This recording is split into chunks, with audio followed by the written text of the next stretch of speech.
Good evening at 4:05. I'm Patrick Hushin. Buncombe County is offering another hurricane update with the city of Asheville about the current state of emergency. Right now, people in Buncombe County are being asked to shelter in place. The Buncombe County manager and the county EMS director are both updating that situation. Let's listen in.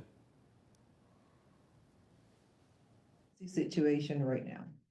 I was able to get out and see the extent of the damage earlier today. Throughout this event, my heart was heavy for our community, and only in the light of day was I able to take in some of the true devastation our community has endured. What we are experiencing is truly heartbreaking. Historic flooding, landslides, massive power and water outages, total devastation of our beautiful communities and families and individuals who barely made it out, and some who sadly have lost everything and possible casualties. This is a dynamic event that changes constantly. While we do not have total counts for casualties, injuries, damage to personal property, or even what we can expect to happen the next day after the rivers crest, what will not change is our focus on your safety. There are 2 mass shelters designed to provide a safe location for people who are unable to safely stay in their homes. The WNC Agriculture Center and Asheville Harris Cherokee Center. The Ag Center is located at 1301 Fannin Bridge Road in Fletcher, North Carolina. That is 1301 Fannin Bridge Road, Fletcher, North Carolina. The shelter will be located in the Davis Building and can be accessed by using Gate 5.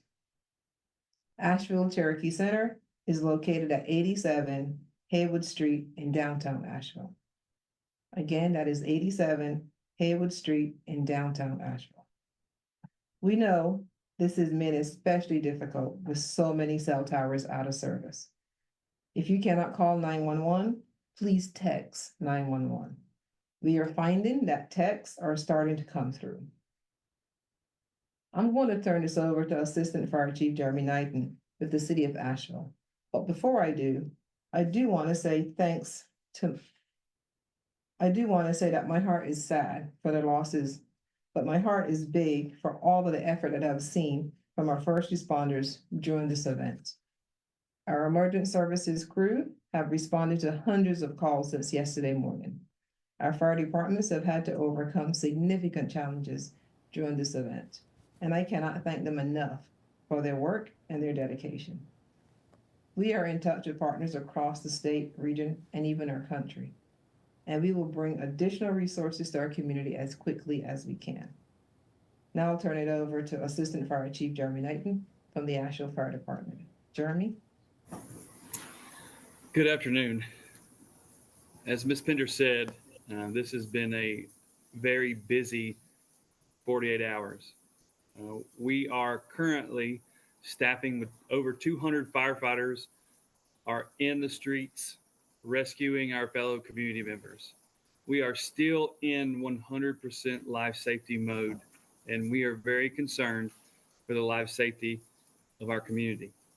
You all are of our most importance during this time, and we are, as Ms. Pender said, our hearts are heavy. We want to just remind you and just know that you have, again, over 200 dedicated firefighters, resources from outside our community, and resources from across the nation here helping us during our time of need, as we have done many times for others. The collaboration and the communication from our partners, our stakeholders, the text messages we received, that our firefighters have received, we can't thank you enough for that, and we appreciate you thinking of us. However, right now we have a job to do, and that job is to get out there and help anybody and everybody that we can. Text 911, again, if you need help. Also, we have, to this point, we have made over 60 rescues from moving water, and we have evacuated over 500 of our fellow community members to safety. Please remember, turn around and don't drown. Those barricades are up for a reason. If something is flagged with yellow or red flagging tape, it is done so for your safety. Please help us help you. Again, we appreciate your support and we thank you for your support, and we are truly thinking about you. And I'm going to turn it over now to Ryan Cole with Buncombe County Emergency Services. Good afternoon. We are unequivocally in the most significant natural disaster of our lifetime here in Buncombe County and maybe in history. As you might have heard, our emergency crews are still having to prioritize life-saving missions. And with that, as the calls come in for 911, we have to determine which have the highest priority to make sure that we can get people to the life-saving needs that they have as quickly as possible. We're actively going through our call log in 911 to track our rescues. And from 5 a.m. to 3 p.m. today, we had over 3,349 calls in the 911 center where they were handling 9 to 10 calls per minute. And this was done with the assistance of call centers across the state. And we have, again, with that prioritization, we're going back through and making sure that we're hitting every single one of those calls and getting to you. If you have not received assistance and you need you have immediate needs, that is life safety needs, call 911 back again. During the peak of more than 130 swiftwater rescues have occurred since the beginning of this weather event, and we have roads closed all over the region. I-40 at Old Fort is closed.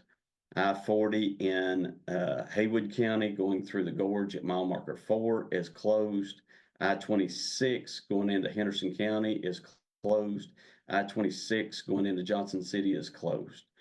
So we're having a significant, difficult time getting resources in here. However, our partners with DOT, Highway Patrol, and across the state are working very diligently to get those roads open. But we ask for you to be patient and please stay off the roads unless you have an immediate need to get out. At this time, we have power outages throughout the county, and most stores are not open at this time. So please, again, stay home until we can start getting some of the power restored to allow them to work and keep you out of the hazards there.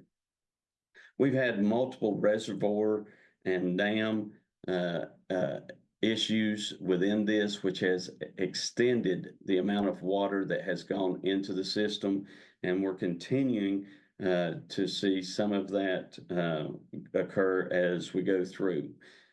As we have gotten to the lighter side of the storm, there is daylight out there, but there are still significant hazards, and please be very aware. We still have trees that are falling due to the high winds and the unstable ground that's in there. So make sure that if you are out, even if you're at your home, that you're being very aware of your environment. At this time, we're also out in the field, still running calls and coordinating with local and federal partners to be able to get those resources in here and utilizing the resources that we currently have already here in the county. Rescue teams, SAW teams, high water vehicle teams were all activated and are still out working, making active rescues, as Jeremy alluded to earlier. So if you see those out, be sure to stay clear of those people, and please don't have them come rescue you. Please stay away from the water and do not try to cross any area where the roads might be washed out. There's standing water in the roads, because with that standing water, there might not be a road underneath it. And we've lost multiple vehicles today and last night due to people trying to cross in those areas. Please only call 911 for text 911 for life-threatening situations. As we alluded to earlier, the text messages are getting through.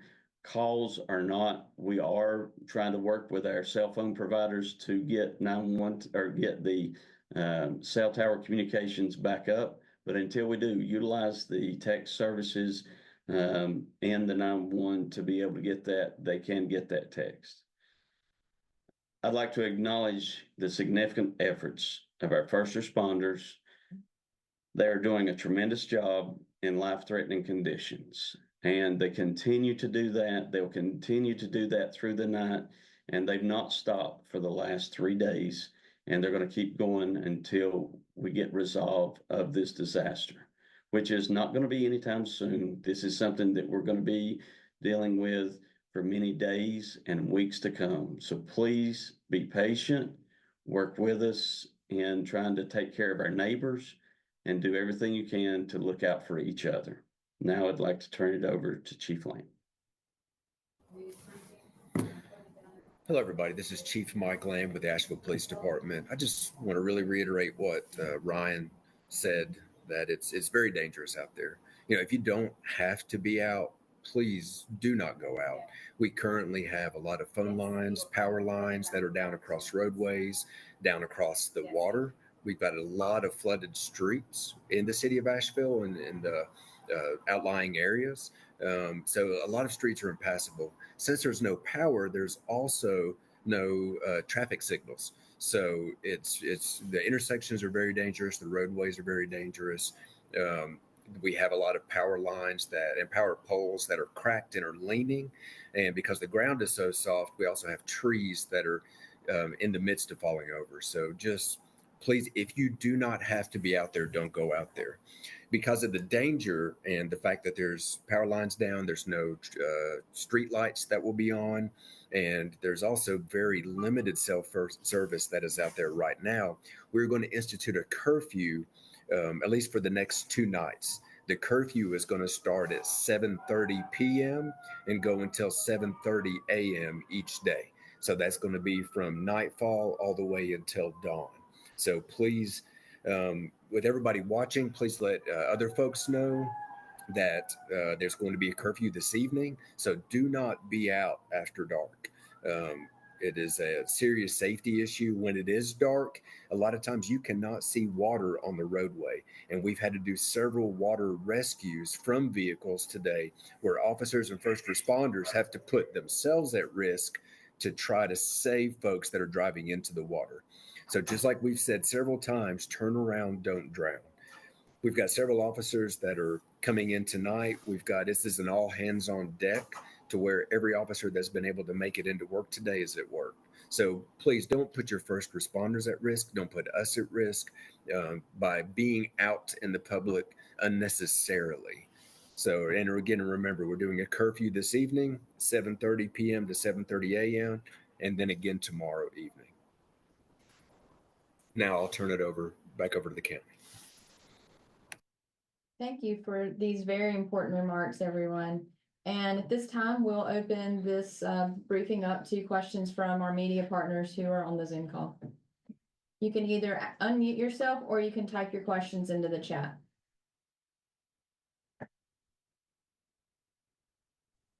Sorry, Lucas. There you heard it, another update from Buncombe County on the impacts of Helene, and you heard it there from Chief Mike Lamb with the Asheville Police Department. There is now a curfew in place for Buncombe County for Asheville City for the next 2 nights, starting at 7:30 p.m. tonight until 7:30 a.m. That's tonight and tomorrow night. And regarding shelter, if you are in need of shelter, you heard Buncombe County officials say that you can now go to the WNC Ag Center there in the Davis building or Asheville's Harrah's Cherokee Center. Remember that if you're in need of a shelter right now. And most important, folks, they say stay at home. Just don't go out. Don't drive anywhere. Consider all roads closed, and please be patient. We will have more information for you later on News.